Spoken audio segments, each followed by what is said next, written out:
Recebendo hoje aqui no programa a Edna Martins, que vem falar sobre um movimento chamado Mulheres Sem Medo, Araraquara. Você não deve conviver com isso para sempre. Denuncie 180. Mas antes de conversar com a Edna, eu gostaria também de comentar sobre alunas da escola Ana de Oliveira Ferraz. As alunas se rebelaram e estão acusando um professor pela prática do assédio sexual. A direção da escola, o professor Vicente, o diretor da escola, acabou reunindo os pais, acabou fazendo um relatório. Agora, a informação que eu tenho, Luiz, é de que, apesar das fortes evidências do fundamento da denúncia, pouco pode ser feito contra um professor que, segundo a direção da escola, é concursado. Mas espera um pouquinho só. Porque ele é concursado, ele pode... Não, a questão não é nem o fato de ser concursado, né? É o fato de que qualquer afastamento tem que cumprir um ritual que é do próprio Centro Paula Souza e que seria talvez até da própria Secretaria da Educação, se fosse o caso, né? Existe um ritual, você não pode simplesmente afastar por conta da suspeita, né? O diretor não tem essa autonomia, tem que cumprir esse ritual burocrático. É que um ritual que às vezes demora 5 anos, né? Infelizmente, é possível. É assim que a coisa funciona, a coisa pública, né? Agora me diga uma coisa, qual que foi o teor da denúncia, do boletim de ocorrência? Porque tem todo um relatório, né? Feito pela direção da escola, né? Exatamente, são duas situações, né? Primeiro, o documento que foi registrado ontem por um pai que realmente talvez estivesse preocupado com essa lentidão no processo que corre hoje no Centro Paula Souza, se antecipou e registrou um boletim de ocorrência na Delegacia de Defesa da Mulher e ele diz, né, na verdade, que um professor dessa mesma escola faz brincadeiras abusivas com a sua filha, perguntando a ela, por exemplo, quando vamos sair? E que também em outro dia a calça da vítima rasgou, né, se enroscou na carteira e fez um rasgo na calça, e o professor passou o dedo no buraco da calça dizendo, leve em casa que eu costuro. O pai informou também que segundo a vítima o professor a aperta e quando ela está com seus colegas, o professor diz que fica com ciúmes dela e que faz piadas pornográficas frequentes, inclusive dentro da sala de aula. Enfim, isso está no boletim de ocorrência. Na semana passada, o diretor reuniu lá o conselho pedagógico, as próprias alunas e nessa reunião foi feita uma ata. Aliás, foram 2 reuniões com alguns relatos dessas alunas. Vou ler algumas partes desse relato para que a gente possa ter ideia de quão preocupante é a situação. Bom, uma aluna disse que no dia 27 de setembro, ela perguntou a nota e disse que tinha conseguido fazer, disse o professor, somente o pistão avançar no sistema desenvolvido, é um curso de mecatrônica, né? E o professor estava entrando na sala de aula do primeiro módulo e respondeu que ela não podia fazer só o pistão avançar, mas sim fazer uma festa. Bom, no dia 8 de novembro, o professor apertou a perna de outra aluna, dizendo que ela estava boa e que era para ela passar o número do telefone para que ele, professor, ligasse mais tarde. No dia 22, uma outra aluna foi conversar com sua amiga no laboratório de pneumática e o professor a abraçou, perguntando quem ela estava procurando. A mesma disse que procurava pela amiga e ele perguntou se ela estava gostando de mulher. E ela disse que estava com dor de cabeça. O professor questionou a razão da dor de cabeça dela e disse que... E um aluno ouviu a conversa e disse, olha, ela é mais alta que você, né? Não vai com esse papo não. Aí ele respondeu o seguinte, na horizontal, nós ficamos na mesma altura. Enfim, o relato vai seguindo aí com outras situações. Quer dizer, não é, né? Não é uma manifestação de uma aluna, né? São várias alunas. Que professor engraçadinho, não? Que engraçadinho. Me parece que é pastor o cara, né? A informação que nós levantamos aí extraoficialmente é que ele é de Ibitinga e ele é pastor de uma determinada igreja. Eu gostaria de dar a chance, a oportunidade dele falar, tá certo? Não? Porque tem aqui relatos na polícia, né? Tem relatos de 3 alunas. Tem mais relatos de aluno aqui. Não, tem vários aqui, se quiser. O aluno Alain começou falando que no primeiro módulo percebeu que o professor falava as coisas com malícia, mas como ninguém falava nada, ele foi relevando até que um dia ele viu o professor falando para uma aluna a seguinte expressão. É uma rima aqui, né? Ô fulana, pega no meu. Ele ficou indignado e perguntou por que elas não faziam nada e percebeu que elas não sabiam como agir devido à timidez. Um outro aluno, também homem, disse que notou as gracinhas do professor, mas pensou que não eram na maldade. Mas aí, depois da reclamação de outras meninas, começou a perceber que havia maldade e malícia. Tá aí. Enfim, tem várias situações aqui. Tem várias situações. Então, tá bem evidente de que realmente alguma coisa estranha acontece com esse professor. Por exemplo, essa aqui, o professor estava com uma bússola na fivela do cinto e o aluno perguntou para o professor se funcionava. E o professor disse, funciona muito bem, você quer testar? Enfim, coisas desse tipo, apontando para a bússola. Olha, são 9 horas agora, bom, aí eu não vejo também... Depende do gesto que se faz, né? Tá certo, então... O tom de voz, a forma como se ironiza, esse que é o problema, na forma escrita essa é a maneira mais preocupante, porque fica disfarçada, né? Exatamente. Bom, são 9 horas agora, pontualmente. Agora, eu só não me conformo, né, que o professor Vicente, que é um professor bem atuante, uma pessoa que vem fazendo uma excelente administração industrial, diz que não pode fazer muita coisa porque o moço é concursado e tem todo um trâmite. Quer dizer, eu acho que a questão depende muito, né, de como você conduz essa questão. Você entende, não? Porque ela pode demorar muito tempo, mas pode circular, tramitar em um mês. E esse professor responder por tudo isso de uma forma... Enquanto há toda essa demora nesse trâmite, quer dizer, que clima que se tem dentro de uma sala de aula? Como é que esse professor, né, e os seus alunos vão poder ter aí aulas que sejam realmente proveitosas a partir disso? Edna, me parece que tudo isso, né, mulher sem medo, tá certo? Então essas alunas que tiveram a coragem de levantar o assunto, eu acho que é isso mesmo que fazer. Você não pode ficar refém de uma situação como essa, tá certo, não? Porque se o cara tem alguma intenção, porque é muito normal uma pessoa, um professor, por exemplo, se apaixonar por uma aluna, tá certo, não? Mas de repente, tá certo, não? Ele tem que ser honesto com ele mesmo. Tá certo? É até mesmo em conversar com o pai dessa menina, falar para ela, estou apaixonado por você, isso pode acontecer. Agora, jamais começar com essas coisinhas engraçadinhas, né? Que tudo isso leva realmente a uma situação absurda, chegando a esse ponto. Tá certo ou não? O Edna, como é que você vê esse tipo de... Você acha que isso é mulher sem medo, que tem que fazer denúncia mesmo? Claro, Madalena. Bom dia, Madalena. Bom dia, equipe, a toda a cidade. Esta situação que vocês estão relatando, veja, os agressores ou essas pessoas que assediam as mulheres se beneficiam um pouco desse limite, né, da brincadeira com aquilo que vai ficando sério. Então, o que é brincadeira e o que é o assédio? Aquilo que incomoda o outro, que passa a ser, então, fazer o outro se sentir acuado numa situação, não é mais brincadeira. Olha, se essa mulher, se essa menina se sentiu incomodada com essas brincadeiras e pelo que está relatado aí, deixou de ser brincadeira, porque passa a ser assédio explícito, né? Quando ele convida ela para ir para a casa dele, quando ele diz para ela que na horizontal eles estão... Olha, tem aí um chamamento explícito para um outro tipo de relação que não é a relação professor-aluno. Então, essa pessoa, por que configura também uma relação de assédio? Porque ele tem autoridade sobre essa garota, ele está numa relação de autoridade, ele é professor. Então, ele poderia, se ele quer, como você disse, se ele tem um sentimento por ela, fora da relação de professor, procurar a família, conversar. Na relação de professor, jamais ele poderia fazer isso. Na sala de aula, na relação, porque ele tem uma relação de autoridade com ela. E aí tem um problema, esta pessoa tem uma relação de autoridade com várias outras crianças, adolescentes, e neste caso, a escola pode afastá-lo sim, aliás, deve.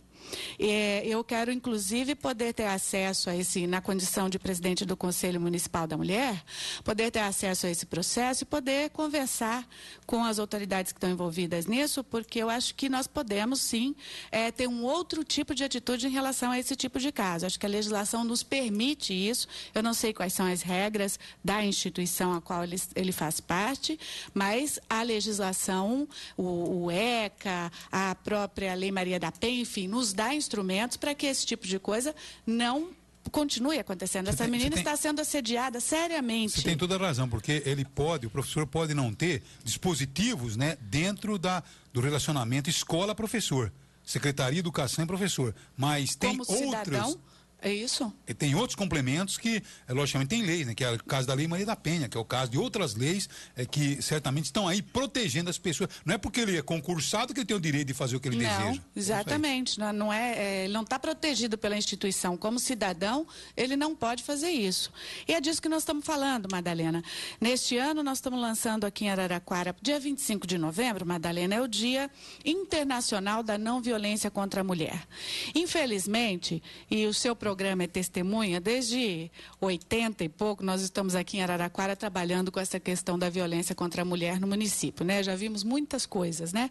Já passamos aqui da fase em que não tínhamos atendimento à mulher, que não tinha casa-abrigo. Felizmente, a nossa cidade foi avançando, né? Junto com o país e conquistamos aí casa-abrigo, centro de referência para a mulher. Nós temos muitos serviços, a delegacia da mulher, enfim, a nossa cidade tem hoje um conjunto de serviços para o atendimento da mulher.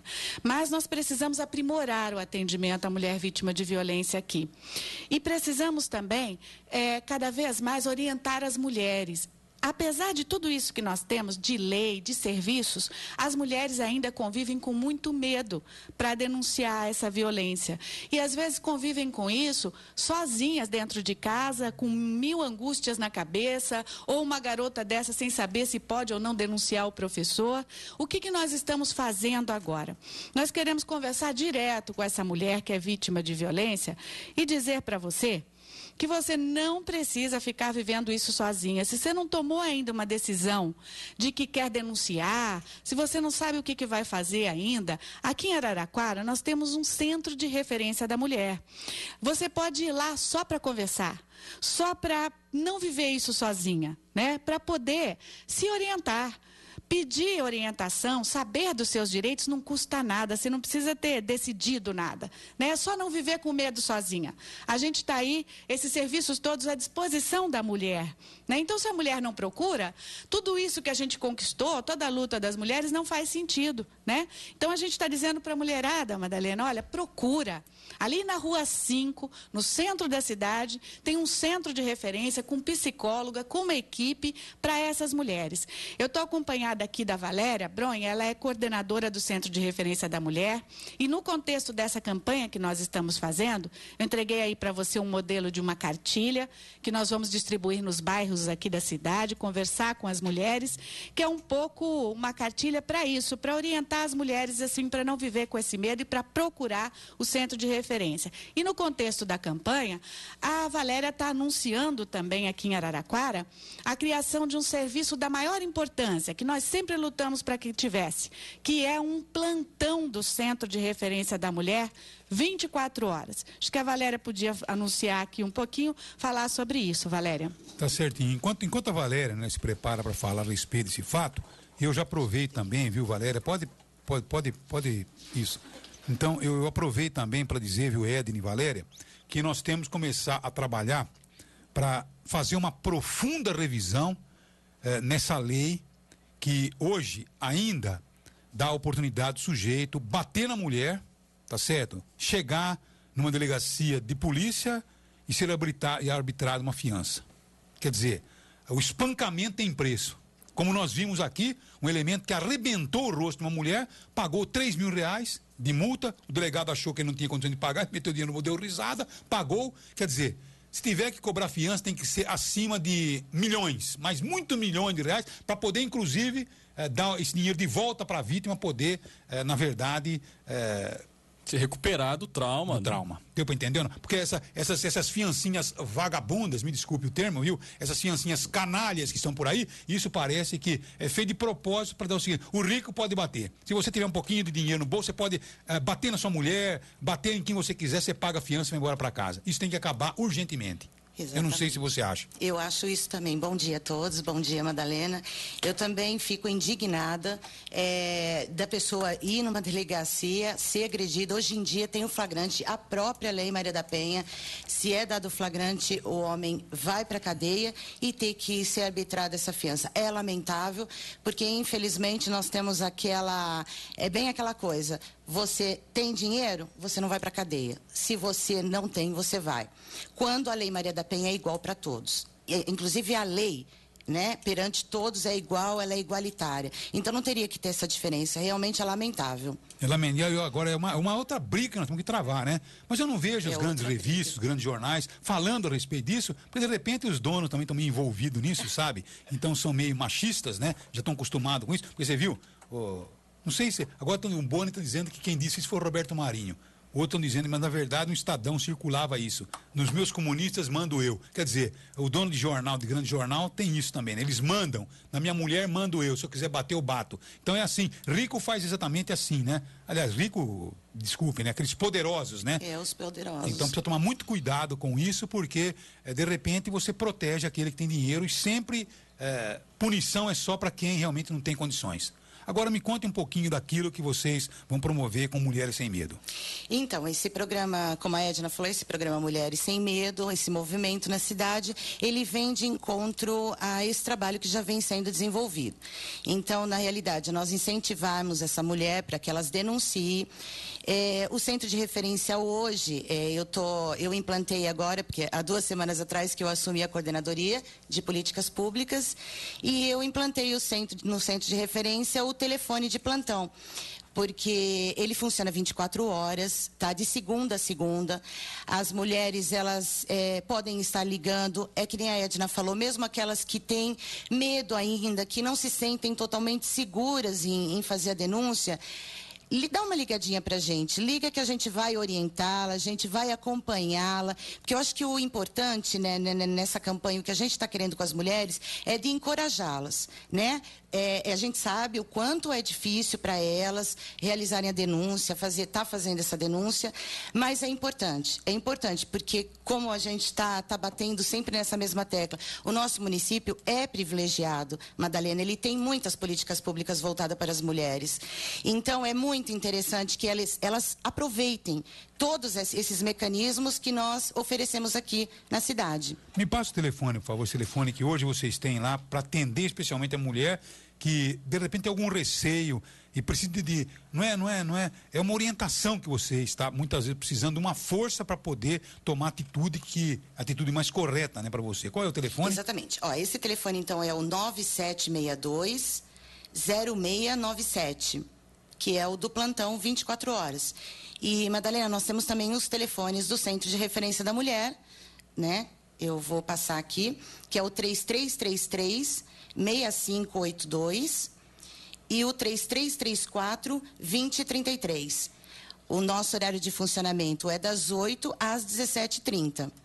Tá certo. E o 24 horas, e o 24 horas agora, que é uma novidade. 9762-0697. Então, eu acho que a mulher aqui em Araraquara está muito bem orientada, está muito bem defendida e você não tem realmente que ter aí temor de nada. Então você tem que procurar realmente seus direitos, porque esse movimento Mulheres Sem Medo conta com o apoio, eu creio, que de toda a cidade, de todos os segmentos, para que você possa realmente ter a sua defesa no momento que você precisa. Teria mais alguma coisa? Madalena, hoje também nós vamos ter o nosso evento, que é o lançamento oficial da campanha. Vai ser logo à noite, às 19 horas, lá no interior do CEAR, que é o Centro de Convenções Internacionais, onde vai ocorrer a formatura das mulheres, que nós fizemos o curso de qualificação para 200 pessoas, sendo 100 mulheres da comunidade e 100 profissionais que interligam a rede.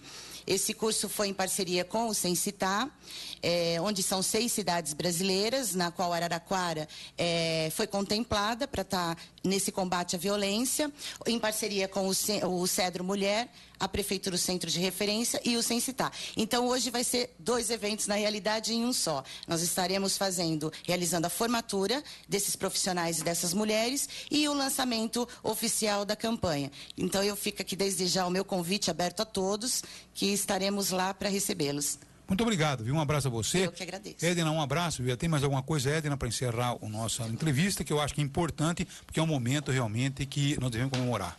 Só um abraço também, Madalena, agradecer a oportunidade da gente estar mais uma vez aqui no seu programa fazendo esse comunicado às mulheres e pedir aí o apoio de vocês na divulgação desse telefone, né? É muito importante porque, em geral, as mulheres não sabem direito ainda, apesar da gente estar fazendo esse esforço de fazer os cursos para elas de informação, mas muitas vezes não sabe, numa hora de desespero, a quem recorrer. Então, se vocês puderem nos ajudar com a divulgação desse telefone, né, do plantão, 24 horas, para que as mulheres tenham isso anotadinho em casa, uma hora que precisar, liga, né? 24 horas vai ter uma pessoa aí para te orientar, saber onde ir numa hora que necessita, né? Ou se precisar mesmo a qualquer momento de uma orientação, tá lá meio desesperada, né? Apavorada, não sabe o que fazer, então dá uma ligada. É um serviço importante, então numa hora de necessidade tem esse serviço aí do município. Quero agradecer, Madalena, o apoio aí da prefeitura, né, nesse projeto, que tem se empenhado bastante para que as coisas aconteçam. Como a Valéria disse, a gente está fazendo parte de um projeto internacional, esse Sem Citar, né, que foi assinado pelo prefeito Marcelo Barbieri, e nós estamos renovando esse convênio para o ano que vem, já com uma perspectiva da gente capacitar mais mulheres, capacitar os servidores que atendem as mulheres na rede pública para melhorar o atendimento e uma inovação aí que a gente vai tentar fazer. Nós vamos começar a trabalhar com os agressores, porque a gente vem trabalhando muito com as mulheres. A gente, às vezes, até violenta de novo as mulheres, né? Tira de casa, põe na casa-briga, um transtorno para a vida delas. Leva com as crianças e tudo, tira da escola e o agressor fica aí, né? Então, a gente precisa fazer alguma coisa. Já tem várias experiências, sobretudo no exterior, mas aqui no Brasil também, onde se trabalha com a reeducação dos agressores. Então, esse sujeito, ao invés de pagar a fiança, ele tem que passar por um curso de reeducação para que ele possa pensar na possibilidade de mudar de atitude, certo? Então, a gente vai começar a desenvolver esse projeto aqui na cidade também o ano que vem. Então, vamos ver se a gente consegue melhores resultados, né? Porque a violência está muito exagerada, está aumentando a denúncia, né? E a gente sabe que as consequências dessa violência é muito grave. Olha, eu acho, viu, Edna, que, só para complementar, eu acho que é importantíssimo esse tipo de ação, porque muitas vezes a gente, como eu já fiquei sabendo de casos, né, que de repente se fica sabendo que determinado elemento que é tão dócil, né, com seus amigos, com seus companheiros, e de repente ele é tão indócil e tão violento com a própria mulher, tá certo? E às vezes no meio dos dois tem algumas coisas que você percebe que leva o homem a uma violência extrema em função, às vezes até mesmo da inabilidade e da inoportunidade da mulher no tratamento, tá certo ou não? Porque um caso que eu fiquei sabendo de repente, um moço, coitado, trabalhador, e a mulher vivia enchendo sua cabeça porque achava que ele devia ter um emprego para ganhar melhor, porque ela merecia coisa melhor, tá certo? Então o rapaz mudou de emprego uma vez, mudou a dúvida. Então chegou no momento que não aguentava mais, então começou aquele atrito. E ela sempre cobrando. Então, havia até agressões em função, muitas vezes, né, de uma orientação de como, na verdade,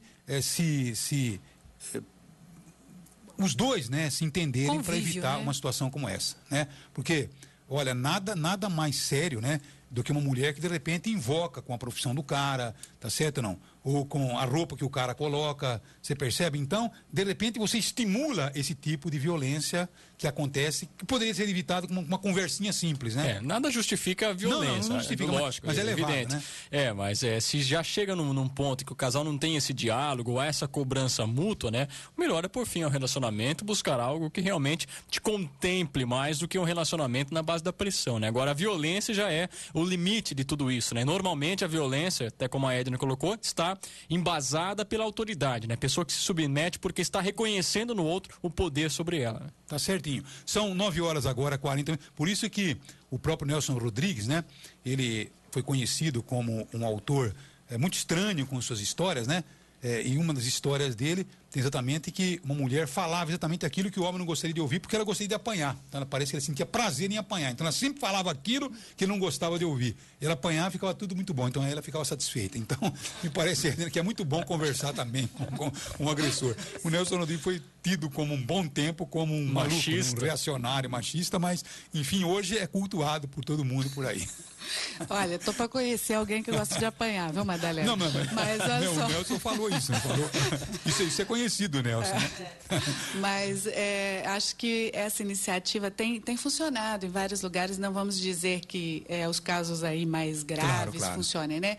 Mas, sem dúvida nenhuma, essa pessoa talvez... tem pessoas que precisam de ajuda, né? Que os relacionamento pessoal é difícil, né? Então, de repente, essa ajuda, essa reeducação do agressor pode aí trazer salvar muitas famílias. Não há dúvida, né? Então, é isso que a gente quer fazer. Se bem que é um percentual muito pequeno, né, de homens que precisam, outros precisam de cadeia, outros precisam de punição. Exatamente. Muito obrigado, Edna. Obrigado, Madalena. Um abraço a vocês. Abraço, tchau. Tá aí, portanto, o Mulheres Sem Medo, o programa está sendo lançado hoje com grande festa lá no CEA, no Centro de Eventos, um belo espaço e aberto ao público.